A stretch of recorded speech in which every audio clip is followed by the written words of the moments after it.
South Korea ferry president condemns crew actions. South Korean President Park Geun-hye gives a brutal assessment of the actions of the sunken Seoul ferry's crew after transcripts reveal the ship listed so quickly many passengers couldn't reach lifeboats. South Korean president says captain and crew's actions are akin to murder.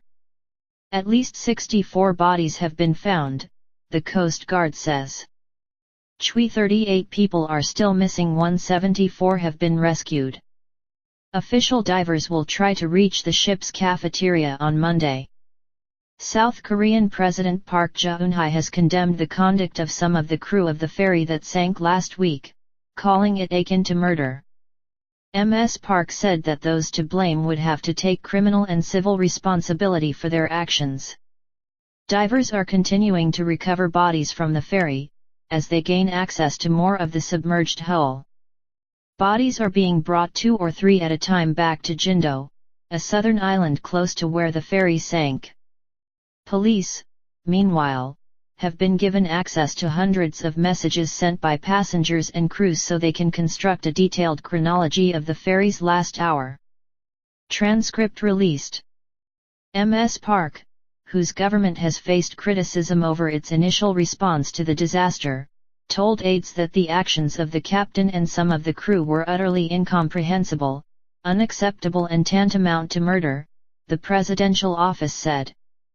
A total of 174 passengers were rescued from the Seoul, which capsized as it sailed from Incheon in the northwest to the southern island of Jeju.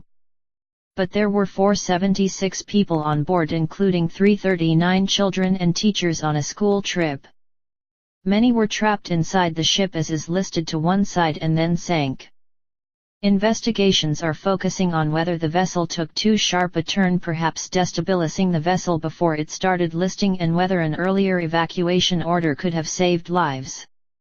Details of the panic and indecision on the bridge emerged on Sunday, when the Coast Guard released a transcript of the last communications between the crew and controllers. In the transcript, a crew member repeatedly asks if vessels are on hand to rescue passengers if evacuation is ordered. The captain, Lee Jun-sok, has said he delayed the move for fear people would drift away. Mr. Lee, 69, was not on the bridge when the ferry began listing. It was steered by a third mate who had never navigated the waters where the accident occurred, prosecutors said on Saturday. The captain and 2 other crew members have been charged with negligence of duty and violation of maritime law. 4 more crew members were reported to have been detained on Monday over allegations they failed to protect passengers. It has since emerged that Mr. Lee appeared in a promotional video for the journey 4 years ago describing the ferry journey as safe as long as the passengers followed the crew's instructions. Over the weekend, there were angry confrontations between relatives of those on board and police, after a group began a protest march.